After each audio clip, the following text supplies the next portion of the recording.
today. Because of the waxing and waning of COVID over the months, this invitation has been rescheduled a few times, and unfortunately we had to reschedule once. We were going to reschedule it once more. We decided, you know what, the year is ending, let's just do it on Zoom. And the nice thing about that is it will join our archive of other installments in this series. And it actually, Danielle, I'm going to introduce him, but when we get to our conversation, Danielle also gave me the idea indirectly of something that we are working on, which is a podcast that brings together our speakers from this series. So let me say something about the series, introduce our speaker today, and then turn it over to him. Let me just tell you all now that we have a nice turnout there, people are joining as I speak. So we have a really nice audience already. And then we will be putting this on the website for others. Let me just tell you the format. So Danielle Padilla Peralta will speak for about 25 minutes or so in a kind of give a talk, and then I'll do a staged, I would say on stage kind of conversation, our moderated conversation, the two of us, and then we'll open to questions from the audience. When we get to that point, you'll be able to add them in the Q&A function, and we'll see them, and we'll move our way through them. So I really want to encourage all your participation there.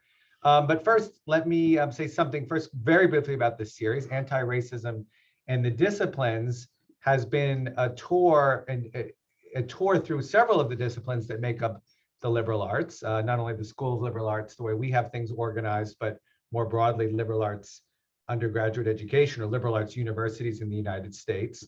And the working premise of this series, which we organized in the summer of 2020, or started thinking about in the summer of 2020, but of course reaches much further in our own conversations and in our own academic work, in my own academic work as well, was a real interrogation of the ways in which the disciplines themselves have formed. And we've taken our time with economics, anthropology, communication studies, sociology, philosophy this year, and most recently, actually, digital humanities, to have scholars who are helping us think about, and in their own work, very often directly, interrogating their own disciplines with the idea, in every case, of thinking not so to speak, pulling down the discipline, but thinking through some of those issues in their history and helping us to think about an potentially anti-racist approach to them. I should say some of our speakers have critiqued the idea of anti-racism, have asked questions about it, and so these have been really generative conversations. And now, this is not the end of the series, but it's interesting and ironic perhaps to take on classics at this point in the series, since in many ways, as we'll discuss, it's one of the older disciplines in this series. But Danielle Padilla Peralta has been someone who has been helping us think about classics, classical studies, classicism, all terms that we'll talk about later today, and has received quite a lot of attention and has been given a lot of attention for the work that he's been doing. And we're really excited to have him here. Danielle Padilla Peralta is an associate professor of classics at Princeton University, where he is also affiliated with programs in Latino studies and Latin American studies and the University Center for Human Values. He describes himself in his wonderful memoir, Undocumented, as a Dominican by birth and New Yorker by upbringing. He holds degrees from Princeton, where he got his bachelor's in classics, summa cum laude, and delivered the Latin salutary oration. Also at Oxford, where he got his master's of philosophy in Greek and Roman history, and Stanford, where he received his PhD in classics in 2014. He is the author of Undocumented, A Dominican Boy's Odyssey from a Homeless Shelter to the Ivy League, which, by the way, Danielle, we did a giveaway today for our undergraduates of your book, so who are all excited to know that you're here. And also, that was published by Penguin in 2015, received quite a lot of attention and reviews just nationally. And his 2020 book, Princeton University Press, called Divine Institutions, Religions and Community in the Middle Roman Republic, is clearly, from its title, a more scholarly book. He's very excellent at writing for both audiences, I would say, scholarly and a broader audience. He's also co-edited the volume Rome, Empire of Plunder, The Dynamics of Cultural Appropriation, which came out from Cambridge University Press in 2017. And he's working on projects that include a co-authored study of 338 BCE and the origins of Roman imperialism, co-edited volume on the long 4th century of the BCE, and a co-authored book-length essay on race and ethnicity in the disciplinary imagination of classics. But this barely scratches the surface of Dr. Padilla Peralta's invaluable contribution to classical studies. He's not only a Roman historian, but a scholar who bridges the Mediterranean and global histories of slavery, citizenship, and migration. And by pursuing his interest in examining the relationship between classicism and Black life, for example, Dr. Padilla Peralta's work is helping us redefine what classical studies can be. In addition to his book-length works and multiple scholarly articles, and I really appreciate this aspect of his career, his public scholarship has been quite prolific. He's appeared in venues such as Newsweek, The Guardian, Matter, Vox, and the New York Times, and is really sparking in the most positive way a very broad reconsideration of the field. So he's quite clearly the person to bring here to have this conversation as we expand this series further. So let me turn it over to you, Danielle. Again, welcome to Tulane virtually, and we're so happy to have you here. Thanks so much, Brian, for that bountiful introduction. It's one of the characteristic features of any speaker's launch into orbit to express gratitude for introductions. But in this case, I feel that you have played up my merits far more than I deserve. I am sad not to be at Tulane in person. I was looking forward to stuffing my face with beignets, but such is the wax and wane of the pandemic that until just now, I was waiting for the results of a PCR, which fortunately came back negative. So what I propose to do for our time together tonight is first lay out what I see as some of the signal trends in the move towards a more anti-racist classics.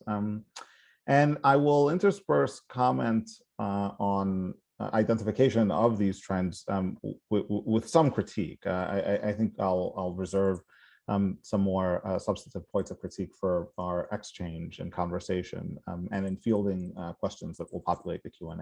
I'm also sensitive of the desire not to repeat material that I have covered in a lecture series that is ongoing, to which you have alluded. These are the boys lectures, the first 2 lectures of which were given earlier this month, the final lecture of which will be delivered in a week or so. What I'll do now is share some slides, and the hope is to work through this material with no pretense of comprehensiveness. And I want to stress that any and all of the material that comes up in the next few minutes is material I would very much want to engage each of you about in the conversation that follows. I come to you tonight as an uninvited settler on Lenni Lenape lands, and in making that statement, I want to center, first of all, my understanding of the past and contemporary dynamics of the institution that employs me and the lands upon which that institution has taken up space. And I also want to stress my ongoing commitment to fostering and maintaining good relations with the stewards of this land here and in perpetuity. When in classics and in other fields of pre-modern studies, attention turns to race recently, there have been several discursive moves, and it's, I think, important for those of us trying to get a sense of what the terrain looks like to be clear about what these moves are and what materializations they take in scholarly practice. There is, first of all, a reorientation to the study of race and racism in classical antiquity, understood and framed usually as the study of the Greco-Roman Mediterranean. But this work has extended and has at times received many salutary pushes from work being carried out in other pre-modern fields, including most notably medieval studies. And so what you see on this slide are, first of all, several book covers, each gesturing to a whole matrix of scholarly commitments undertaken in the past 2+ decades, all taking up and re-examining the presence and salience of race and racism in antiquity and antiquity adjacent periods. In a moment, I will take up one definition of race that has been exceptionally productive for me. But what I want to subject to closer scrutiny in our conversation tonight is the idea that carrying out work on race and racism in pre-modern periods is in and of itself tantamount to a commitment to anti-racist practice. So what I want to do, in other words, is lay bare for our critical inquiry the notion that investing a great deal of intellectual capital in the study of race and racism in classical antiquity necessarily yields disciplines and disciplinary formations that are more anti-racist. I think this has to be subjected to a pretty searching critique. But for now, what I want also to stress is that the work that has been carried out over the past 2 decades, and really over the past decade in particular, has been nothing short of breathtaking in its innovativeness. And while on this slide you see book covers from several single author works, it's important to stress that much of the most dynamic and groundbreaking work in the study of race and racism in pre-modern societies has been undertaken through collaboration and via the agency of collaboratives. I count myself very fortunate to be involved in the Race Before Race initiative as a newly seated member of its executive board. And in my view, this initiative has done some of the most transformative work, extending across multiple disciplines in pre-modernity and early modernity to center race and racism in the circuits of identity, literary production, epistemic production, you name it. But when we talk about race, what is it exactly that we mean? And for this, we now turn to a definition proffered in one of the books, whose cover you saw on that previous slide. I am going to quote Geraldine Heng's definition of race in The Invention of Race in the European Middle Ages, which has, since its publication in 2018, been the focus of an animated discussion in pre-modern and medieval studies, yielding several long reviews, as well as a sheath of review essays, any of which I'd be happy to discuss in the Q&A. Heng lays out what, in my view, is a very productive, if hardly final, definition of race. And I've put the text on the slide, and I'll read it now. Race is one of the primary names we have, a name we retain for the strategic, epistemological, and political commitments it recognizes. It is attached to a repeating tendency of the greatest import to demarcate human beings through differences among humans that are selectively essentialized as absolute and fundamental in order to distribute positions and powers differentially to human groups. Race-making thus operates as specific historical occasions in which strategic essentialisms are posited and assigned through a variety of practices and pressures, so as to construct a hierarchy of peoples for differential treatment. My understanding thus is that race is a structural relationship for the articulation and management of human differences, rather than a substantive content, end quote. The benefits of this definition of race and correspondingly of racism are multiple. I'm only going to dwell on one or two of them. First, it seems to me that Heng's definition, as well as others that are similarly conceived, opens the door to a genuinely transcultural and possibly even transhistorical study of race. This study is not without some restrictions, and I am certainly happy to discuss them further in our conversation, but it does at a minimum make plain the commitment espoused by many of us working in these fields that race should not be cordoned off as a distinctively or peculiarly early modern phenomenon. But arguably as relevant as the opening up of other historical periods to the critical study of race is another move that is packaged in this definition, and one that has come more vibrantly to the fore in another constellation of works to which I'll refer in a moment.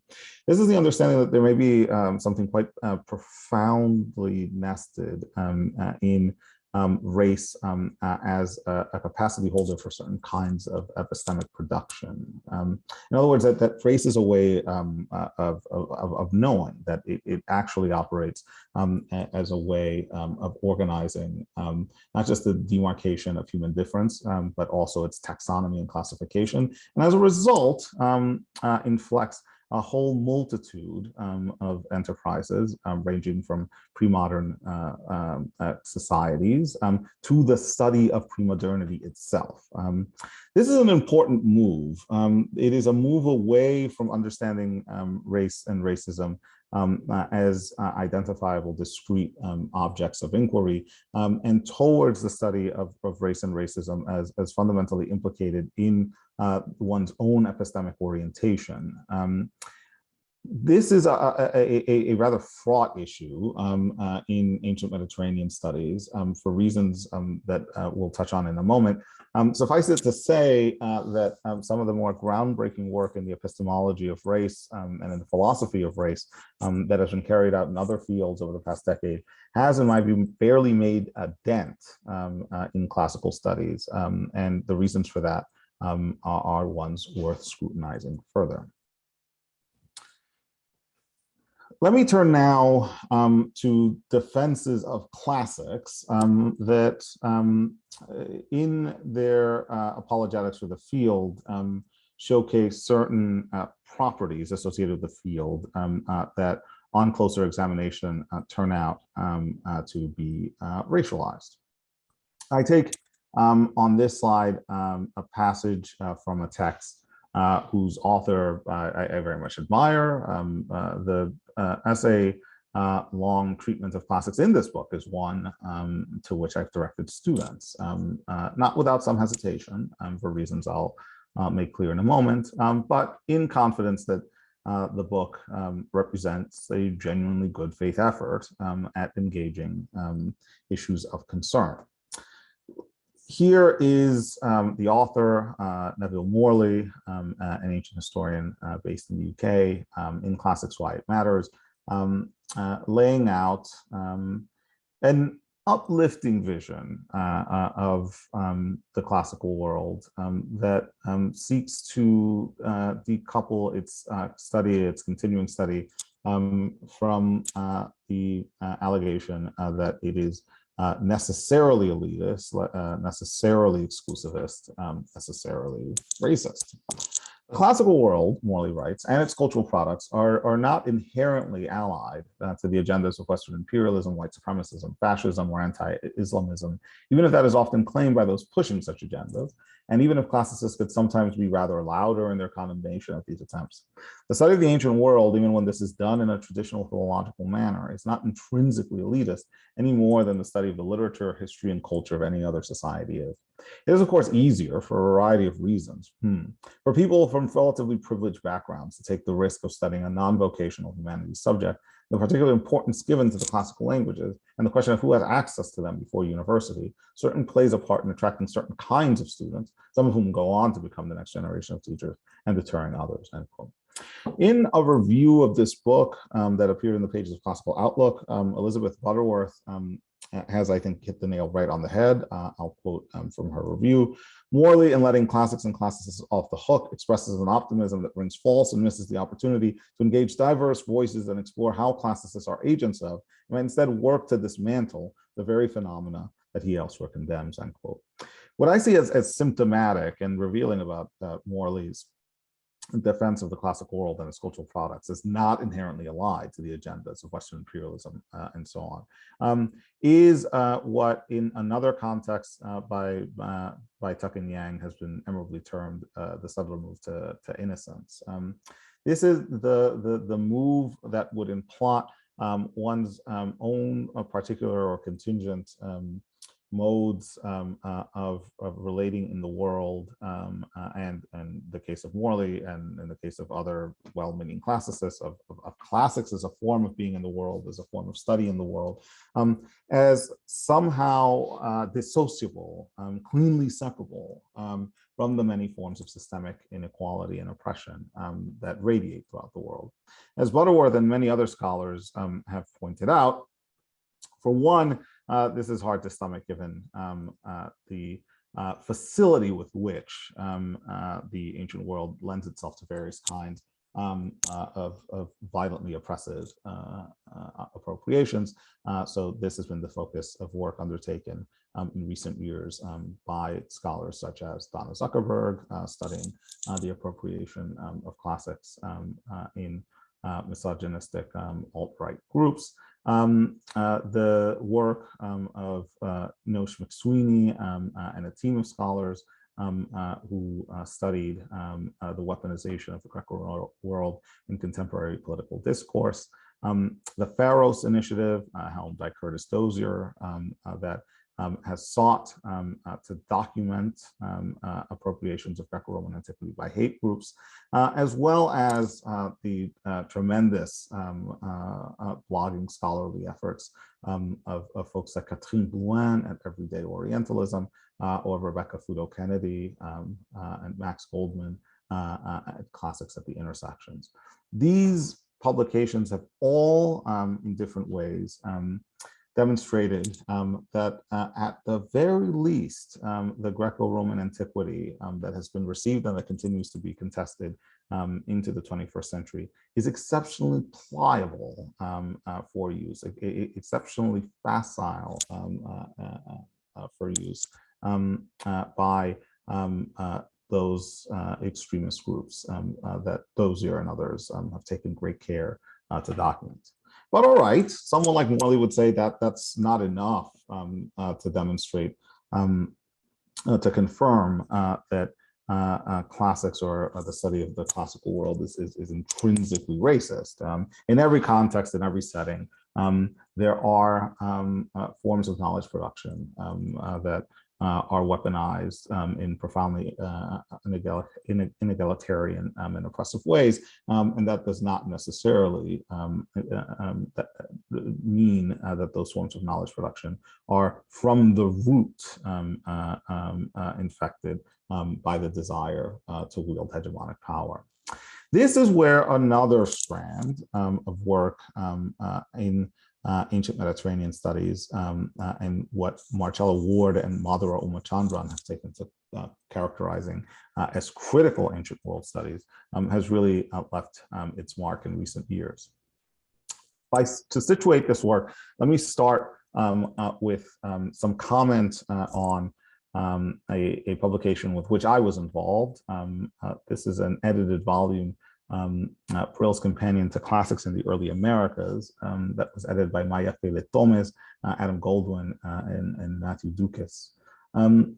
The book was reviewed recently in the pages of the Classical Review by Stephanie Wong, who took flight from Johanna Hanig's It's Time to Embrace Critical Classical Reception, an essay that appeared in the online journal Eidolon in 2017, to raise the following question about this volume, a volume that is committed to the study of classical reception in the colonial Americas.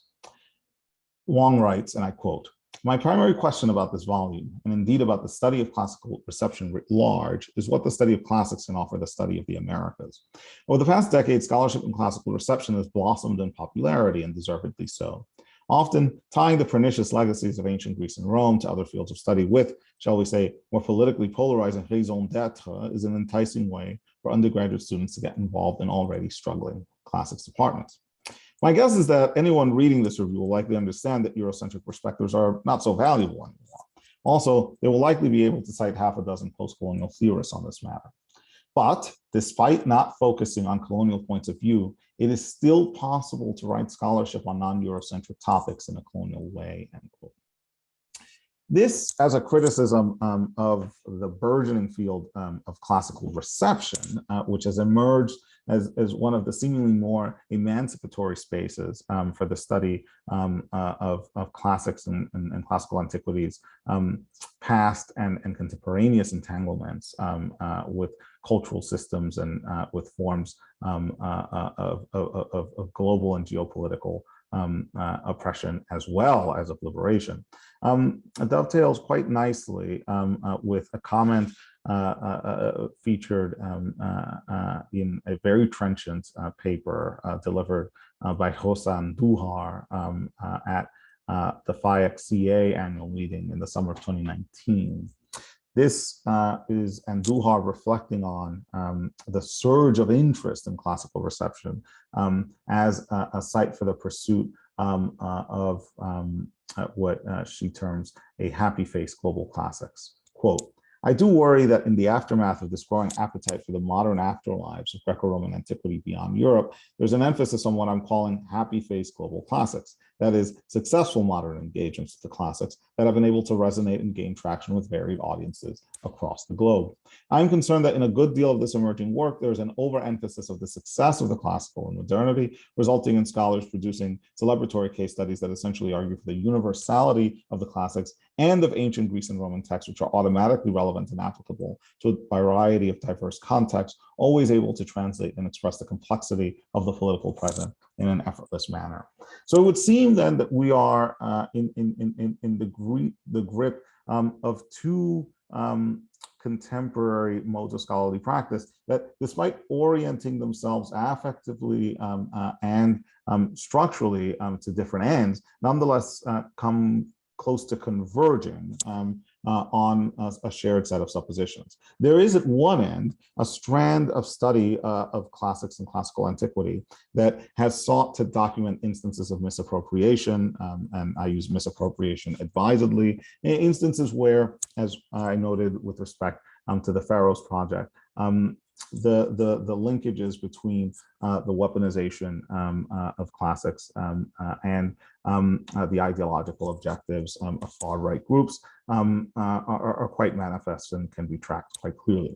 There is, on an other end, the tendency to sift through the rapidly expanding archive of historical and contemporary engagements with the classics and classical antiquity in hemispheric and transhemispheric contexts for evidence that this engagement has resulted in beneficial and beneficent ends. That, for example, the engagement with classical antiquity inspired or shaped or inflected or steered the visioning of more emancipatory possibilities, whether in affecting the course of revolutionary movements or in the 20th and 21st centuries, specifically informing moves towards decolonization. In both contexts, we are faced with the commitment, the discipline-wide commitment to showcase the ongoing relevance of classics and classical antiquity to our 21st century moment. But what both of these moves share is, as Andujar flags, a orientation to classics that is much more preoccupied with the production of these celebratory case studies than it is with justifying itself as a field capable of stewarding and protecting the lives and material well-being of historically minoritized communities. This also then relates to Wong's comment that if even in those spaces that are most committed to the pursuit of a more expansive and global classics, it is still possible, and I quote her, to write scholarship on non-Eurocentric topics in a colonial way. The prospects for such emancipation as being realized out from classical reception will seem to be at best meager and more likely than not to backfire. But what does this all have to do still with a pursuit of anti-racist praxis within classics? Here we turn to some of the work in recent years that has sought to attend to questions of epistemic violence and epistemic justice.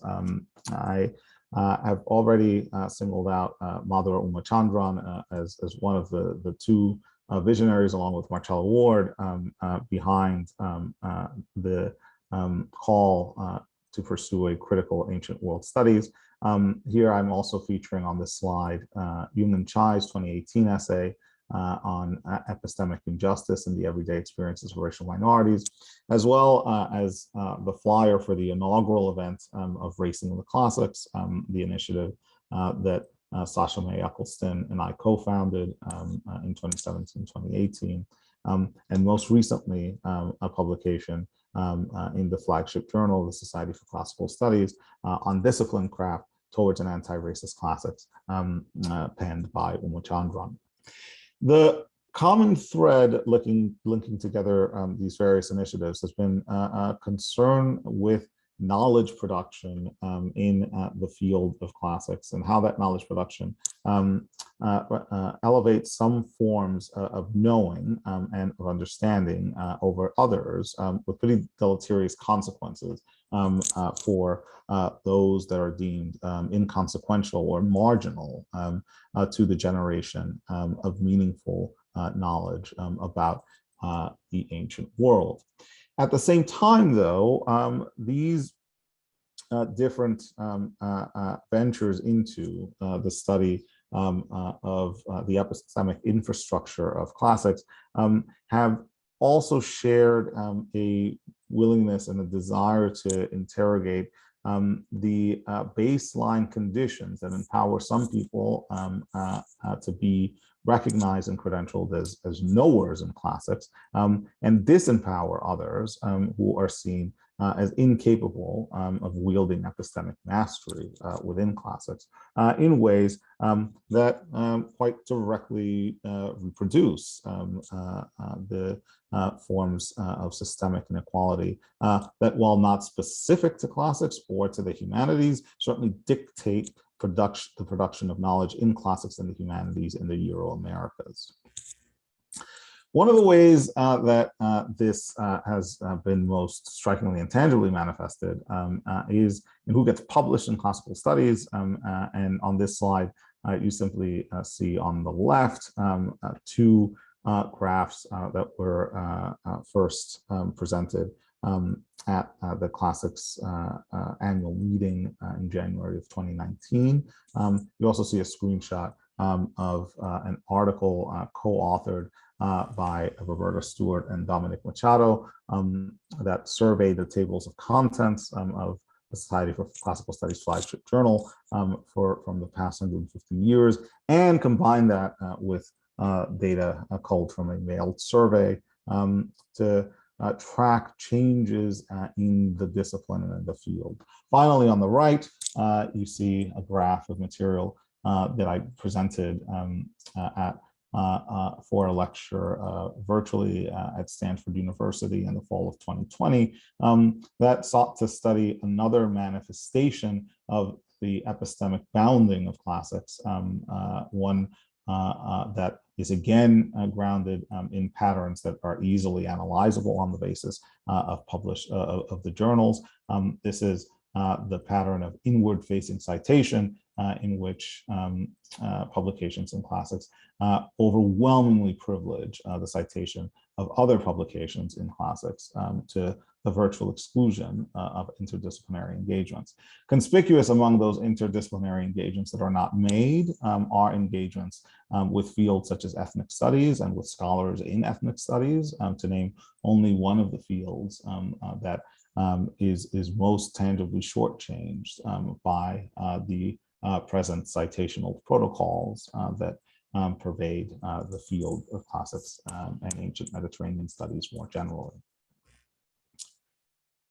This work brought me ultimately to the focus of the Boys lectures that I have been presenting for Harvard this spring. As someone who has been working on classical reception and on what is termed Black classicism, I thought it important to take up for these lectures the interrogation of classicism as a historically contingent technology for the assignment and distribution of aesthetic value, and to examine that by reference to the question of whether this classicism is broadly compatible with the affirmation and protection of Black life. Crucial to this argument is the claim, one that I'm happy to discuss in the Q&A, that the study of classics as the study of Greco-Roman antiquity has been historically overrepresented relative to other forms of classicism. And this notion of overrepresentation is one that I owe to Sylvia Wynter. And that as a consequence, one of the most responsible moves, not just towards a more expansive classics, but a genuinely anti-racist classics, would be to terminate this overrepresentation and possibly to engage in forms of overrepresentation that privilege and exalt those forms of classicism that have been previously sidelined.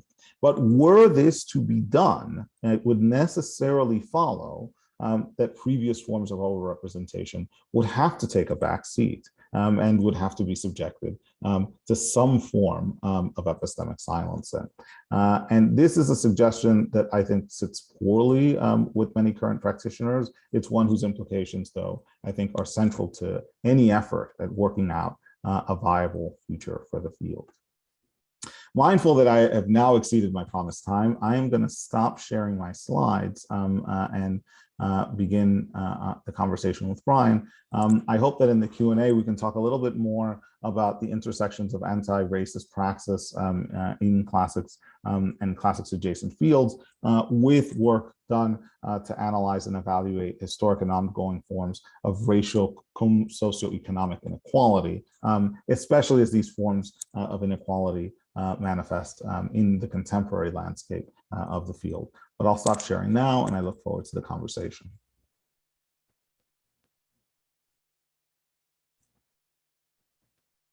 Thanks so much, Danielle, for that and opening up in so many ways a conversation that I hope we'll have. Let me remind the folks who are watching that to put questions in the Q&A tab that you have down below.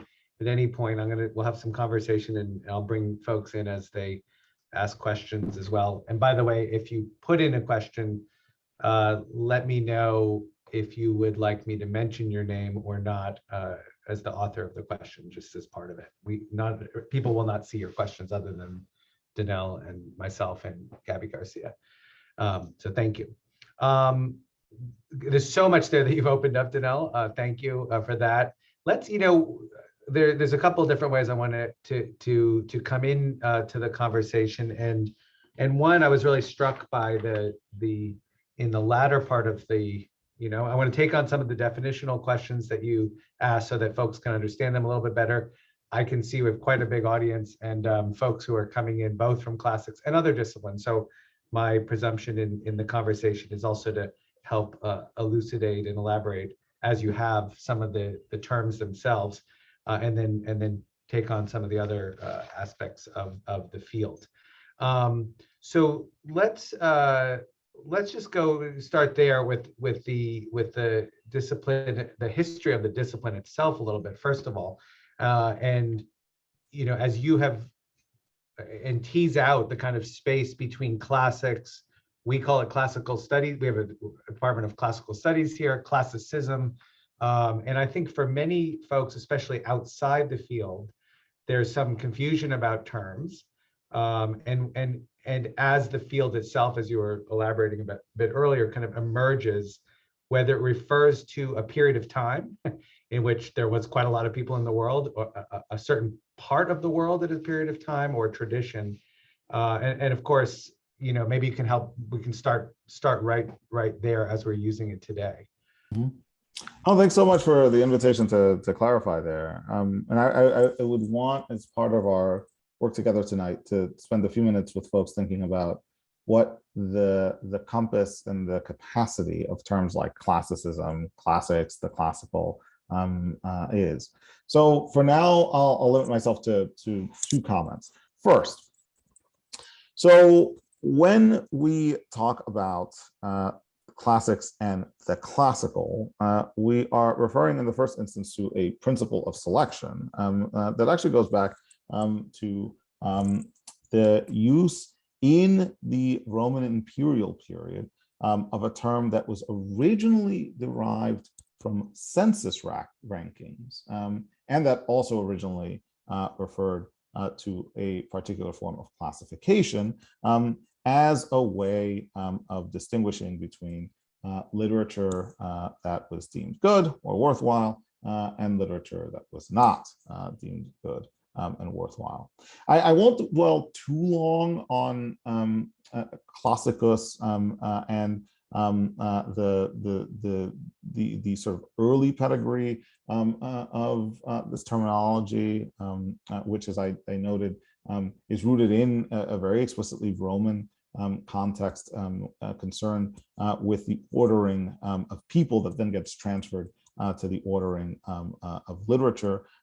What I do want to take up, though, is the question of how classics and the classical comes to be synonymous with the study of the Greco-Roman world and specific periods of Greco-Roman history, culture, literature, and so on. So this is a multi-century process that unfolds in the North Atlantic and in Western Europe. By the time this process is consolidating from the late 18th century into the 19th century and early part of the 20th century, several institutional structures have arisen to steer and structure that process. One of them is, of course, the modern university. And so one of the phenomena that's of interest to historians of the disciplines and historians of the humanities is how these different disciplines evolve in conjunction with the modern university. In the case of what we nowadays refer to as classics, grounding, that discipline's grounding in a 19th century moment that prioritized ancient Greek and Rome to the sidelining of other communities with antiquities and with time depths that were understood to be ancient, has multiple causes, but we could single out two for folks who are interested in sort of parsing this further. There is, first of all, the move towards secularization, and this has been taken up afresh in a host of recent works that have tracked the separation of the study of the ancient Greek and Roman world from theological study and scriptural study. And then there is also a move away from a kind of holistic appraisal of the communities of the ancient Mediterranean that would include, for example, what we have nowadays taken to referring as the Middle East, and towards a more insular appraisal that would elevate just Greece of a certain period and Rome of a certain period as uniquely invested and deserving of authoritative study. One of the more provocative allegations made in a work that launched many thousands of shifts of criticism in the late 1980s, Martin Bernal's Black Athena, was that there was no way of understanding the 19th century turn towards the elevation of Greece in particular that did not take into account the deep-seated racism of the scholars in Western Europe, and specifically the German scholars who were working very hard to elevate ancient Greece as a paragon for culture and for historical formation. Whether the particulars of Bernal's treatment are accurate matters less to me than the backlash that his work provoked. And as Denise McCoskey has explained in multiple publications, we are, in quite a profound sense, still living with the field of classics' inability to comprehensively reckon with the many-sidedness of Bernal's provocation as an intellectual historical project. But that's simply by way of setting out some parameters for our negotiation of these interlinked questions, which have to do first with how the classical and the classic gets to be a term endowed with purchase and potency. Second, why it maps on to the Greek and Roman world in particular at a very historically contingent moment. And third, why that legacy continues to inflect contemporary conversations about disciplines and disciplinarity now. One note I'll make here is that I'd heard from quite a few people who had, say, read the New York Times article that I was interested in canceling Homer, things like that. I'm really not interested in canceling Homer. Besides, I think Homer's kind of not really gonna fade from view anytime soon. But what is, I think, instructive about many of the responses to contemporary anti-racist work in classics is the tendency to assume that the discipline is somehow synonymous with the contents of study, or in other words, that the field of Greco-Roman studies and its disciplinary protocols are more or less equivalent to, say, Homer or Cicero or Horace or whatnot. And that this identification is alive and well in the minds of many folks is actually something symptomatic about how folks process disciplines that one should actually spend more time analyzing and critiquing and unpacking, and I hope we can do that tonight.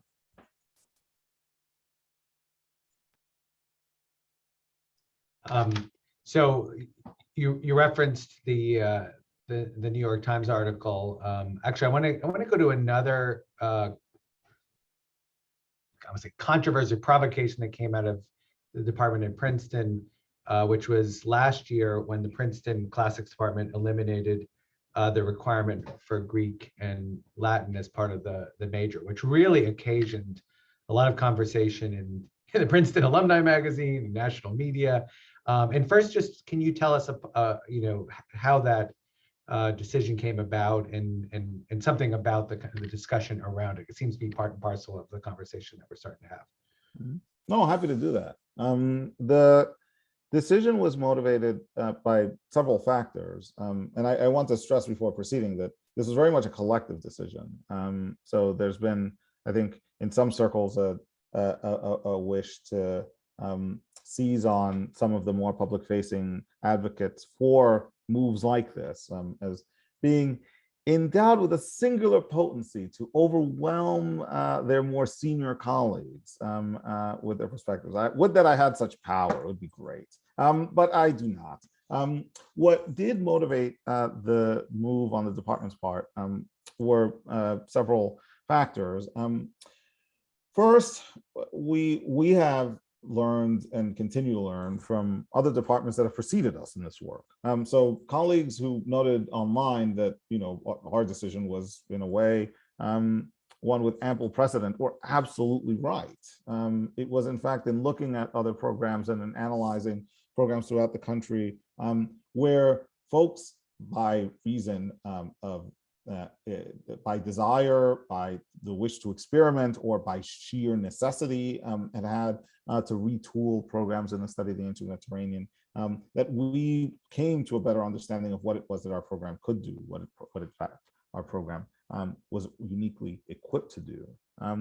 We had also taken the temperature of our undergrads, and we had noticed that the continuing presence of this language requirement for the major was a barrier for folks who were interested in pursuing the study of the ancient world, but who were interested also in other ways of realizing their commitment to the ancient world study.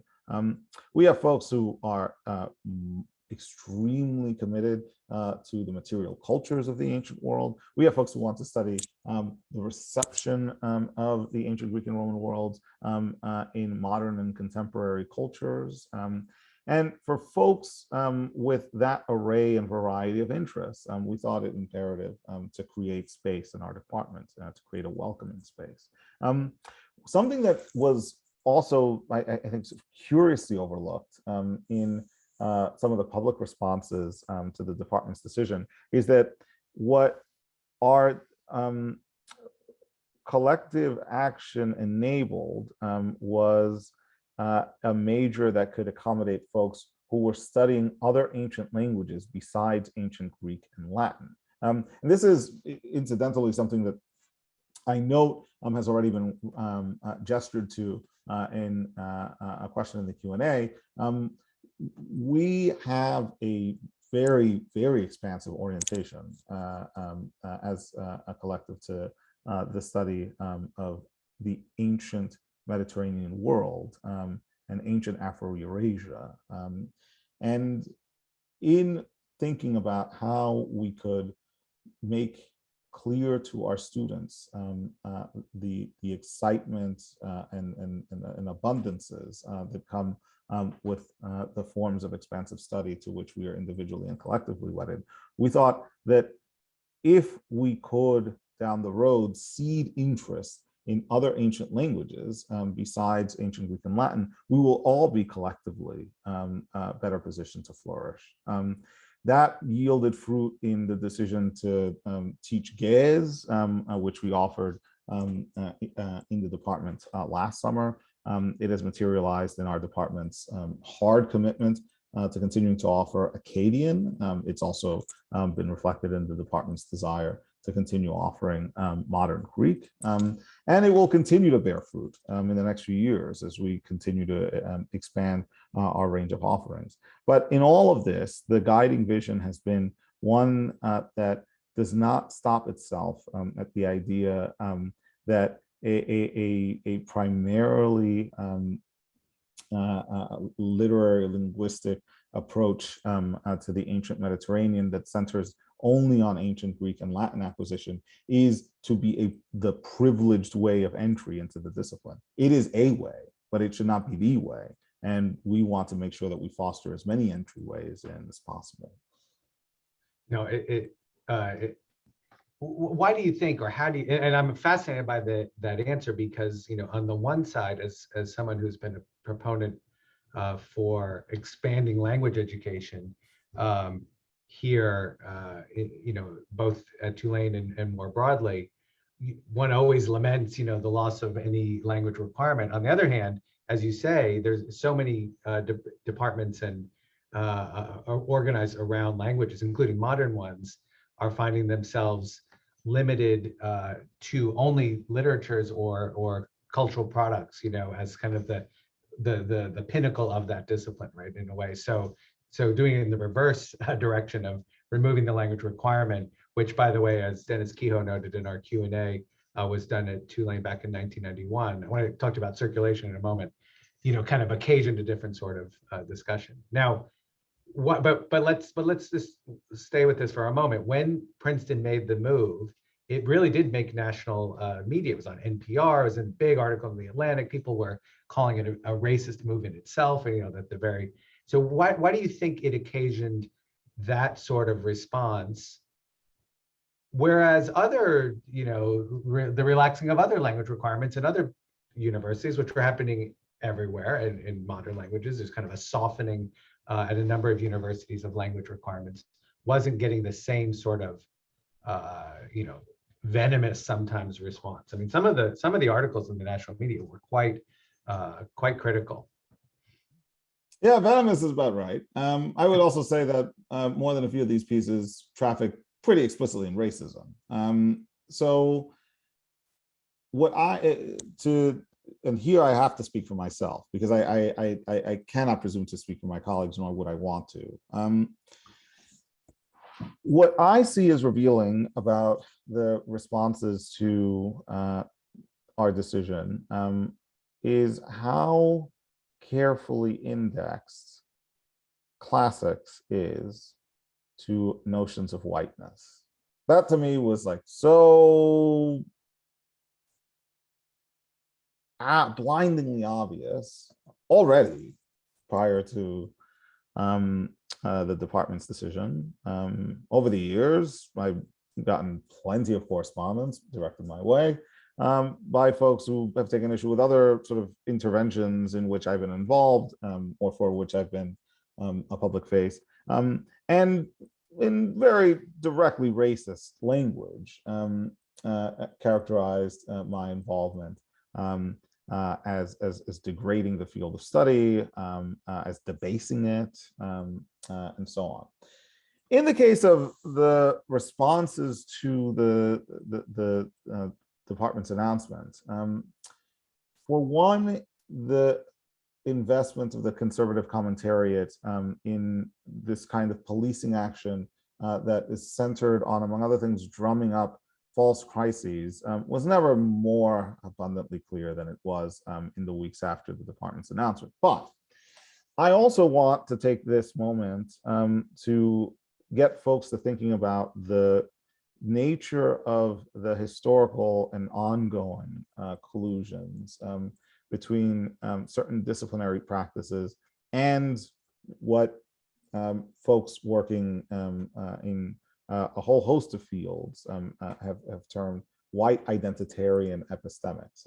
I am most of all indebted to the work of Shanda Prescott Weinstein in physics for this. But there are other folks who have over the years made a point of emphasizing the degree to which certain disciplines instate and reify assumptions about what a proper practitioner of those disciplines looks like, should act like, and crucially for the purposes of classics, should speak like. And the idealized practitioner of classics is assumed and racialized as being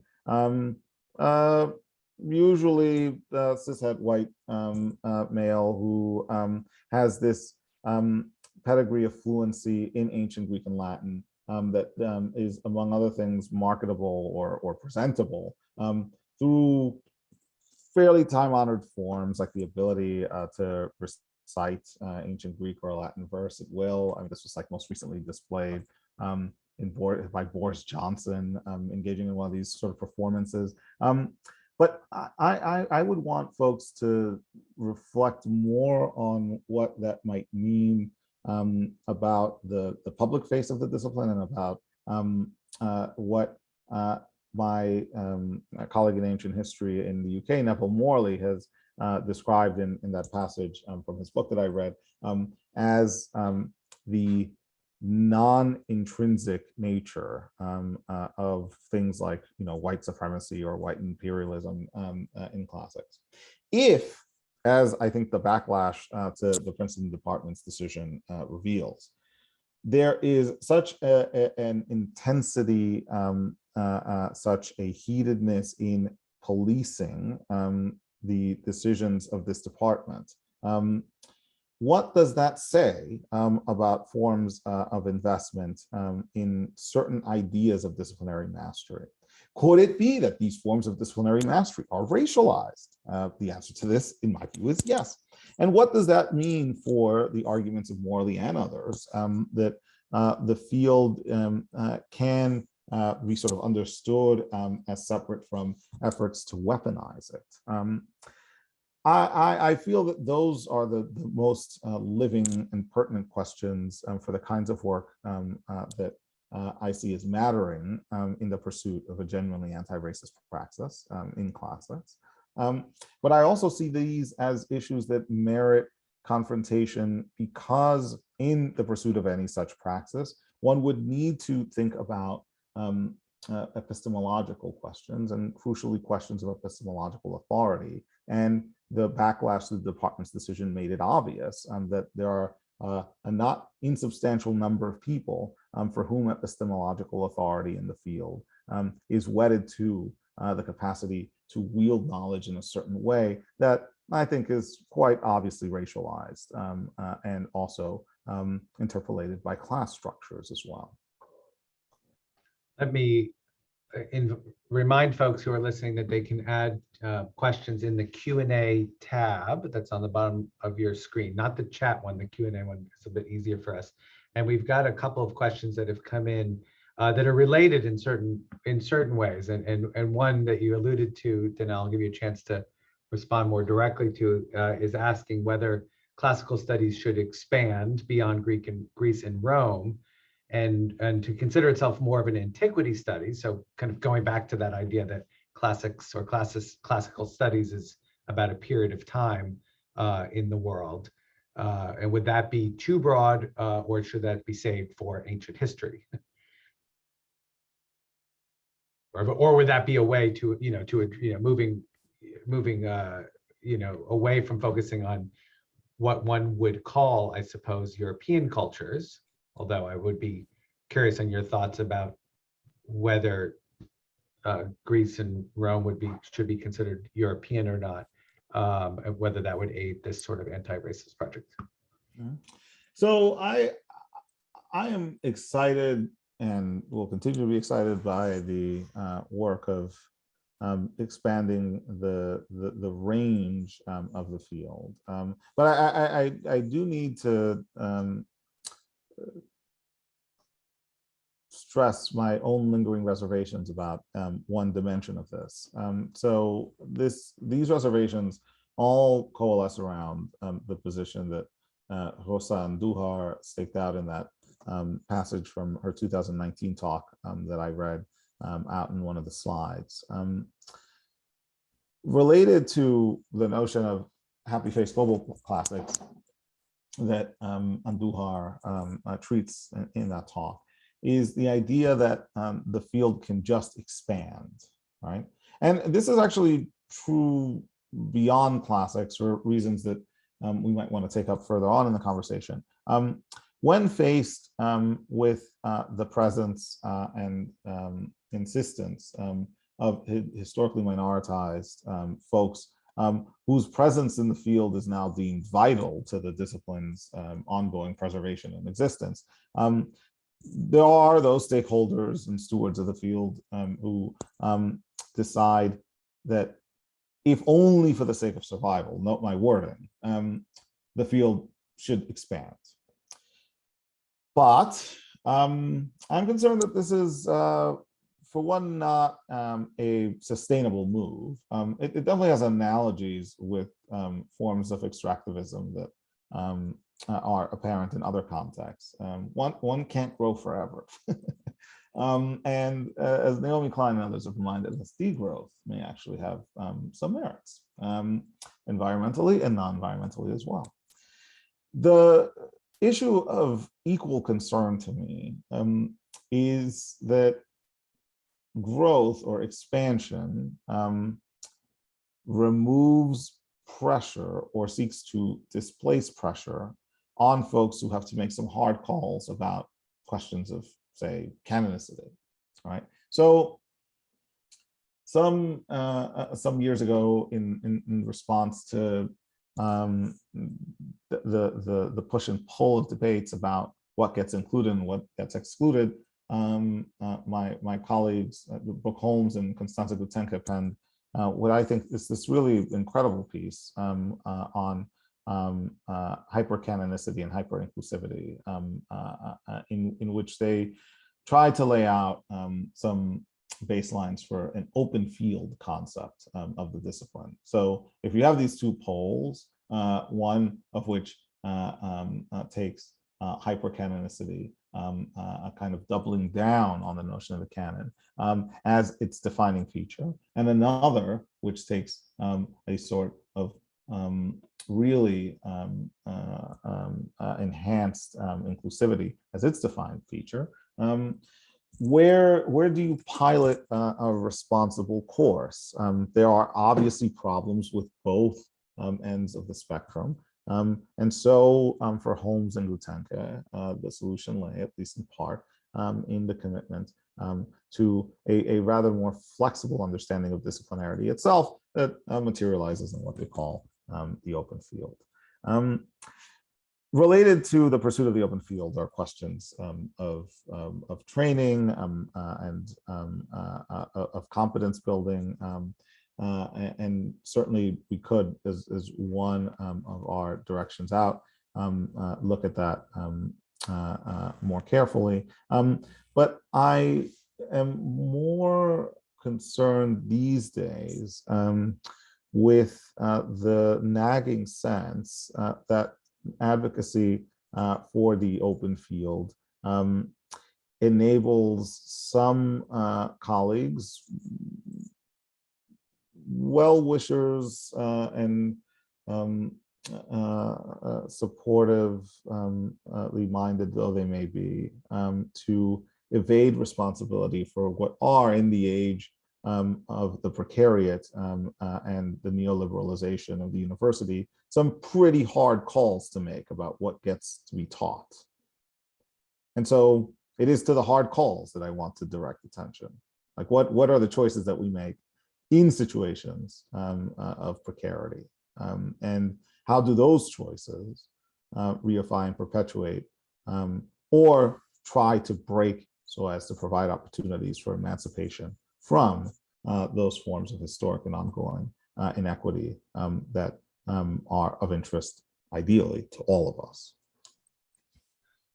So Danielle, when does within classics, and these, as you describe the debates, both public and then within the field, when does the narrative of race emerge within the discipline of classics? I mean, you were talking about Bernal earlier, Black Athena. I remember well that the national attention that book occasioned. When does race start to be considered within classics a notion that needs to be itself critically examined, the career of it, so to speak? And then where would you say, well, I think it's implied where you say where it is today, but you did mention that, we've learned in this series and in other work that different disciplines are engaging with the kind of discussions that emerge sort of in the spaces between disciplines, or you and I are both interested in circulation itself, and there's a sort of meta discussion within the university about where you locate certain critical terms, debates, discussions as they make their way, sometimes over the course of decades, across disciplines in the same university, let's say. So when do you start to feel that emerging within the discipline of what we have been calling classics? It's always been with us. Well, so I say that, but I am mindful of what I think is at least one possible trap springing to snare me as I try to answer your question. So this is going to be a kind of meta answer in its first move, and then I'll try to. It's a meta question. So. Yeah, it is a meta question, right? So in some circles, and I mean this is true not only for classics, obviously, the understanding fostered in the Euro-American university is that it takes specific pressure points for certain identitarian formations to crystallize out as deserving of, well, attention. So one can do this any number of ways. So university studies and critical university studies has obviously looked at the rise of ethnic studies in the 1960s and 1970s as posing a real challenge to the university, arising as it does in historical circumstances that many of us could sort of parse. This is a challenge that is eventually, as Roderick Ferguson and others have noted, absorbed by the university. And we could talk further about that. But the reason I say that there was I saw a trap sort of imminent in the question is because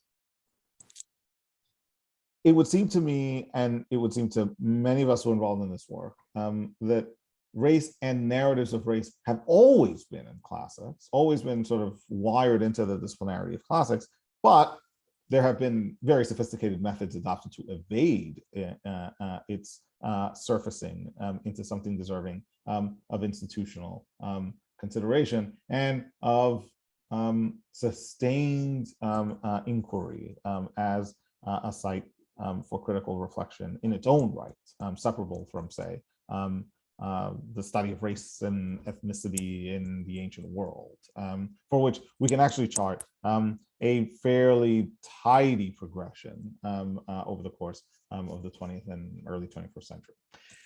If I were pressed to adopt a fairly linear narrative for the centrality of race and racism as ordering principles for the discipline as a site of sort of meta-disciplinary study, I would say that work on this front has not really happened until very recently.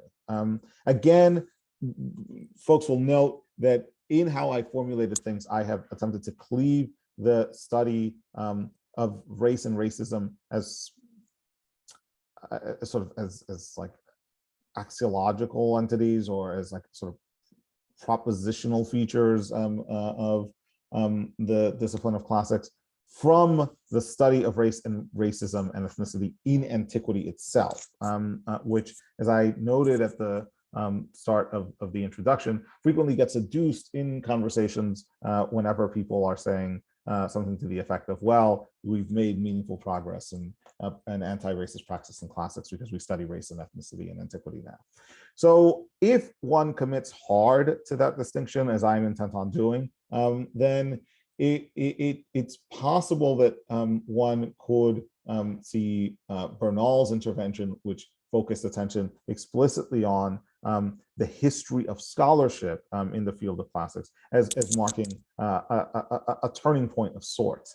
However, and now we get to some of the most creative work in recentering aspects of the discipline's history that's been undertaken over the past 2 decades by folks like Shelley Haley. What is often lost in positing more recent historical conjunctures in the field as galvanizing moments in the disciplinary reorientation around questions of race and racism is that there are generations of scholars already working in the late 19th and early 20th century for whom race and racism are absolutely central features of their day-to-day lives and capacities to produce as scholars. So in resurfacing the histories of African-American scholars, for example, people like Michelle Valerie Ronick have made it clear that there are deeper and more textured histories to be told of some of these foundational figures working at the intersections of classics and African-American literature and cultural history. This is in a relatively narrow band of what is deemed visible and legible as classical reception studies in classics, right?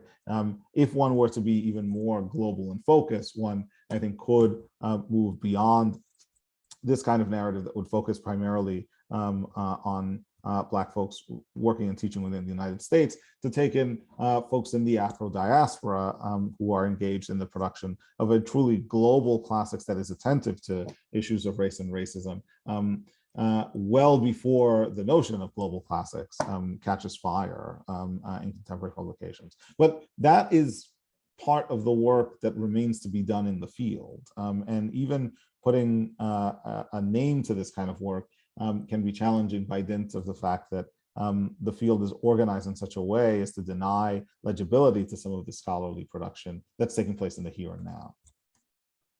So with the meta question and the meta discussion of disciplinary movement, we have a question in the chat, or in the Q&A, sorry, that asks you to comment about your own experience in Latin American studies, because as I noted in the introduction, that you also have affiliations with Latin American studies and Latinx studies at Princeton, and whether the question asks, about how the overlaps that you see with classical studies there, or what ways have you seen the crossover elevate anti-racist practices in fields of classics? Now, if you can find a way to answer this, Danielle, without doing a whole history of Latin American studies, which itself would be quite intriguing, I'd be curious. But go ahead. Yeah, I mean, avoiding a history of Latin American studies would be hard. But no, I mean, so what I'll say, in the interest of brevity, is that no field is immune to the kinds of criticism that folks working towards a more genuinely sort of anti-racist practice have been mounting.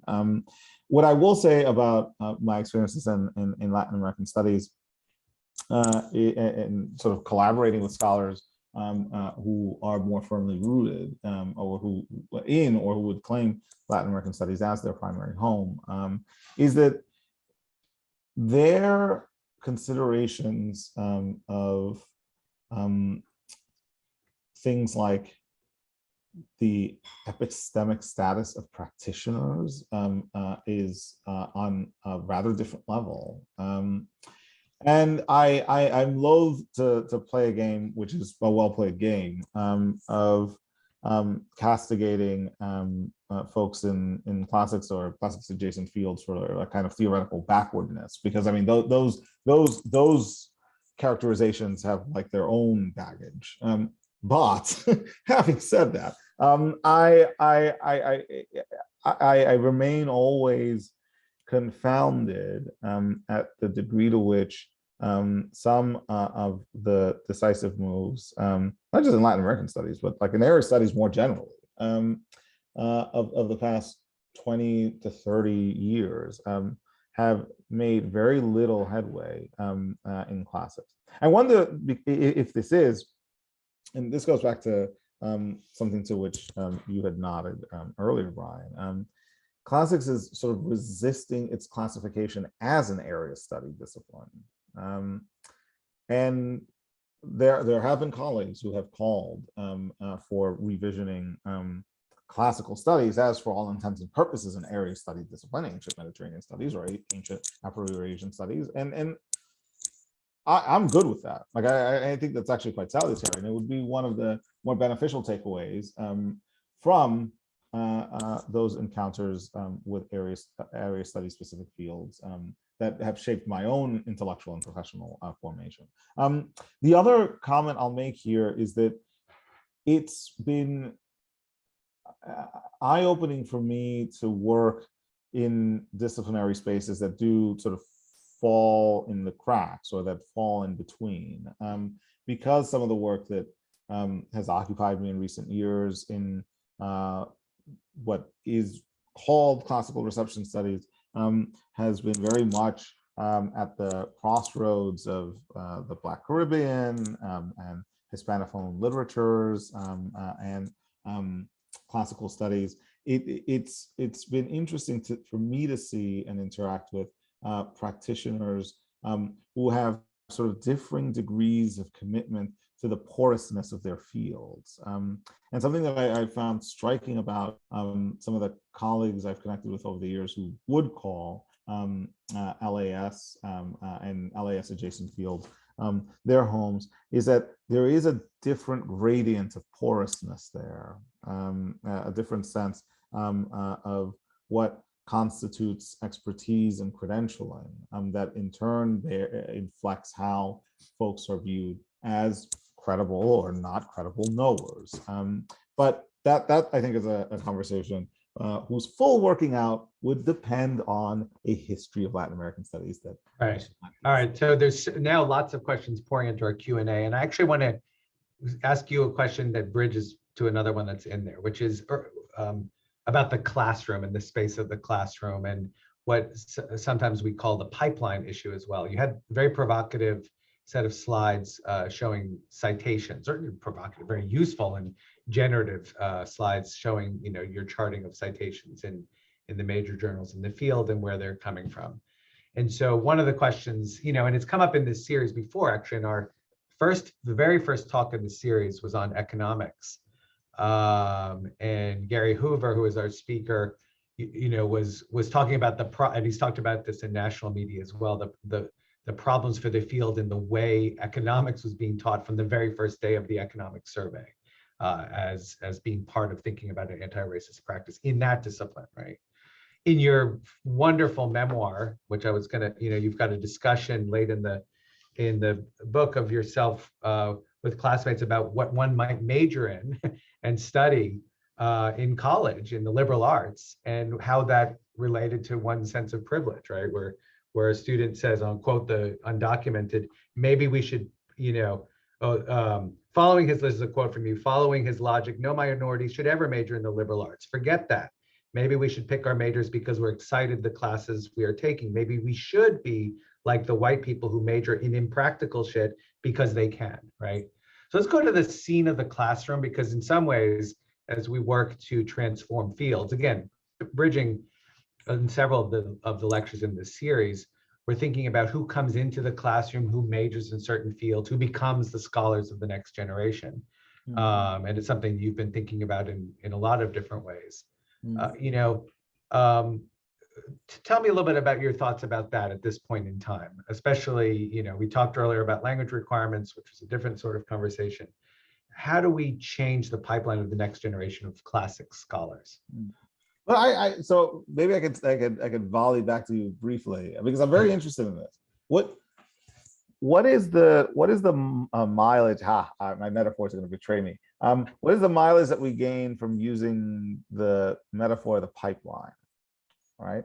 So like that's where my head is recently, because I have been reflecting in conversation with my colleague Sasha May Eccleston, with whom I co-founded Racing the Classics, and other colleagues who've been involved in the Racing the Classics series, on how in this particular moment, in the neoliberalization of the academy, the pipeline metaphor bespeaks the tendency to cultivate, especially, but not only the historically minoritized, as these now precious resources that need to be siphoned from one region to another, from one domain of knowledge production to another.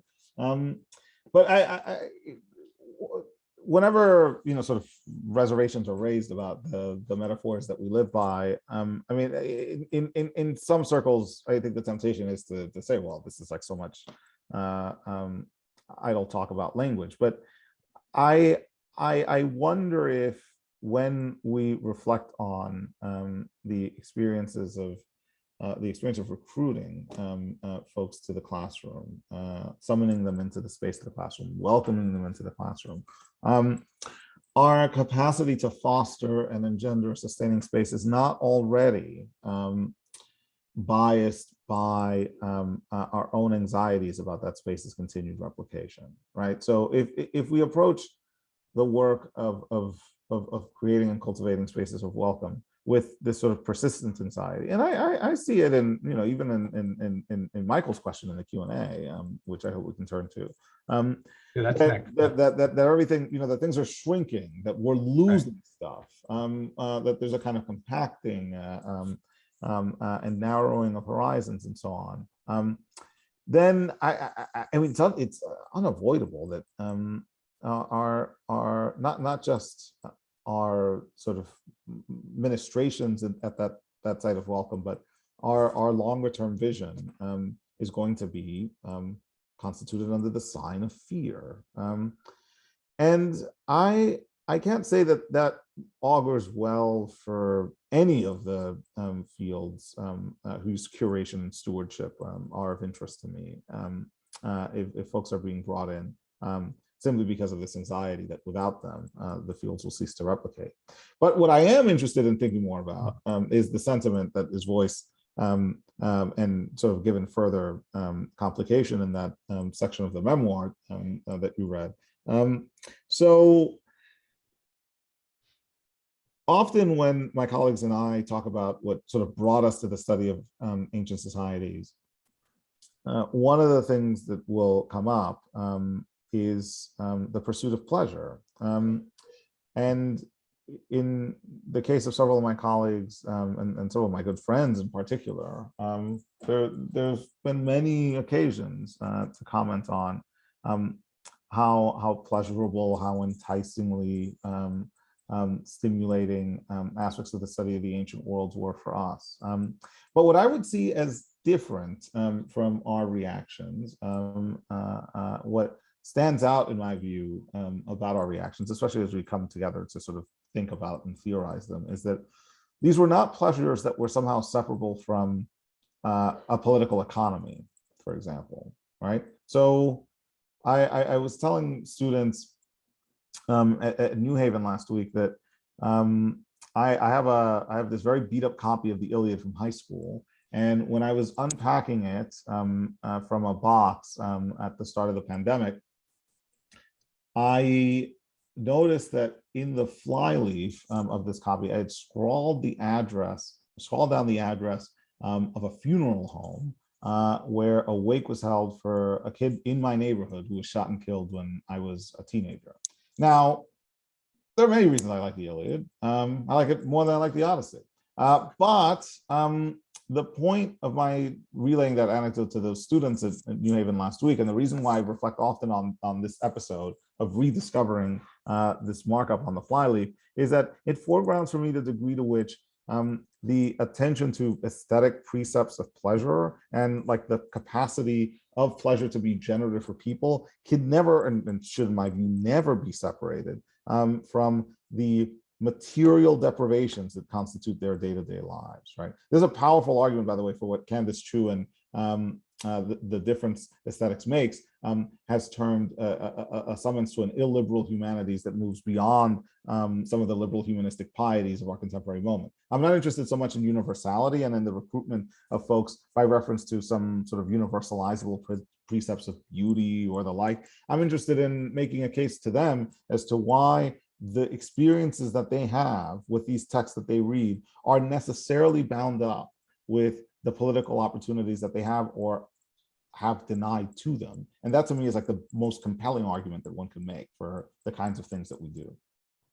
So jumping to the question, as I said, this was a bridge to Michael Brumbaugh's question that you alluded to, which I suppose is, you talked about the neoliberal kind of impulse here. I think your critique of the word pipeline is great, but it's a word that we know that somehow relates. Now, speaking as a dean, right, to the pressures that are on the field. So many of the critiques that you're getting, or that Princeton got with the language requirement, were through the vocabulary of the field will not survive, right? You've done a great job of pointing out the racialist and racist logics are behind that.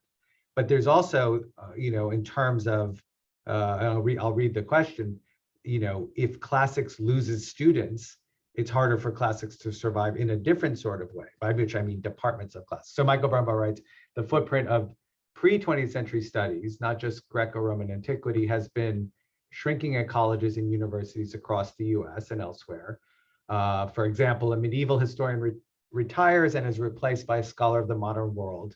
Could you speak to the consequences for anti-racist scholarship and academic praxis in this environment? So that's another kind of context that we're talking about.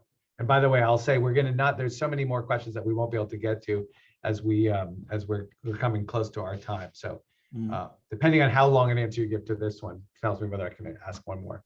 All right, so I'll try to keep it short. So Michael, thanks for this question. The issue as I see it is twofold. So first, we I think have to become better at arguing for collective stewardship of the past as a moral and pedagogical obligation. But now we get to the real rub. This will, I think, necessarily mean that we have to really steer clear of privileging the Greco-Roman Mediterranean as a primary site for the loading up and protection of cultural capital. So part of the answer, as I see it, is working in collaboration with other folks who are invested in pre-modern studies at one's institution, and in fighting where one can, the fight to ensure that some antiquities remain on the radar for folks to study. But Michael's question is also hedged appropriately to accommodate this kind of answer and to provoke me into making clear what I would do in a situation where, in fact, all sorts of pre-modern study are under assault. And to this, I would say that, like here, there is no other obligation to shoulder than the obligation to be political. I don't think that there is any defense that can be mustered of the urgency and necessity of studying pre-modern cultures as a commitment to a genuinely expansive form of human flourishing that does not take political agitation to defend this as a cornerstone. So in other words, I think that this is very much part of an obligation to pursue a vision of scholarship that sees anti-racism as central, not just to the coordination of attention and fixation of attention on the recent past, but as a feature of stewardship of the more distant past. And there are already shining lights for doing this kind of heavy lifting at both the theoretical and practical level. I am thinking, for one, of someone like Saidiya Hartman, who in her writings has meditated quite movingly on the extent to which the near and not so near, the quite distant past continues to haunt us. But for this work, I also feel, and this I think will get us to sort of capacity building in a different guise, that we would need to make and develop sustainable relationships with communities. I see Ryan McBride's question in the chat. And to think about the work of exercising proper stewardship over forms of antiquity as ones that would necessarily extend beyond the kinds of learning that folks are doing in university classrooms, in university settings. I'll give one example so that I can toggle between Michael's question and Ryan's. So I teach a course on— Do you want to add Ryan's? Just say what it is so that we— So I'll read Ryan's question out loud. Ryan has asked, quote, "Are there ways community engagement can be combined with the critical approach to the discipline of classics to invite our students to reimagine what should count as knowledge, as well as how we might reframe and recontextualize classical writings?" Thanks, Ryan, for that question. So here, the answer I'll give is shaped in part by an approach to community-facing teaching that was imparted to me in the course of my interactions, not just with the program in Latin American Studies at Princeton, but the Spanish and Portuguese department at Princeton, which runs this excellent class titled Spanish in the Community. What I did for a course that I teach every few years, a course on citizenship, ancient and modern, is for the last iteration, at the encouragement of one of my TAs, Linda McNulty Perez, I asked the students to write weekly journal entries. The objective of these journal entries was to summarize an effort to explain our readings for that particular week to someone who was not affiliated with the class and ideally not affiliated with the university. So we tasked them each week with taking the readings that we were doing in our citizenship class and just trying to have a conversation with someone outside of Princeton about them. And the results were fascinating. I mean, they made for tremendous reading. Each week we had folks writing about, especially in fall of 2020, when many people were at home in Zoom University, explaining these readings to their parents or to their siblings or to their friends they might see maybe once a week, and engaging in the course of those write-ups in a critical reflection on their capacity to explain and communicate to others what had been so salient, what had been so central about these encounters with these long dead authors of many shades and many stripes. That is the kind of work that I see as necessary for the furtherance and cultivation of an active link between the sense of obligation that we try to foster in our classrooms towards the past and student capabilities to actually deliver on that stewardship in this contemporary moment. That, I think, is where we can do some really responsible collective work. Danielle, it's really great. And I appreciate you moving to the question on community engagement, in part because it may be a great place for us to conclude. I like to try to keep these right on time for us. Also, there are a number of questions that we haven't been able to get to, so I apologize to our colleagues and people in the audience who've listened. We've got a great turnout. You and I, a couple of things just to send us off. You and I will be having a conversation tomorrow that we'll record for the podcast that, remember, you in part inspired. So I'm so glad that we get to do that. And as a pedagogical kind of move, as we think across the many disciplines that we've been kind of engaging in our tour. And I appreciate those in the audience who keep coming to things far outside their own field and students as well. And also, we are hoping to bring so many of the folks who didn't get to come to campus here together in one symposium that will be a sort of symposium across disciplines to engage these conversations. So I'm really appreciative of the ways you've touched on a number of other disciplines in your comments. Danielle, thank you for joining us tonight and for the work that you're doing, here in this conversation, and of course in the field, and in your really important and provocative and inspirational writing that you're doing in so many different forms. So I really appreciate that. Thank you so much, Brian, and thanks for making tonight possible. Thanks, Gabby, for logistical and infrastructural arrangements, and to all of you for attending tonight. I hope I can get these beignets soon. I am dying for them. All right. Well, we'll leave that as our envoi for tonight. Again, thanks to everyone for joining us this evening, and we will see you soon. Okay. Thanks, Danielle.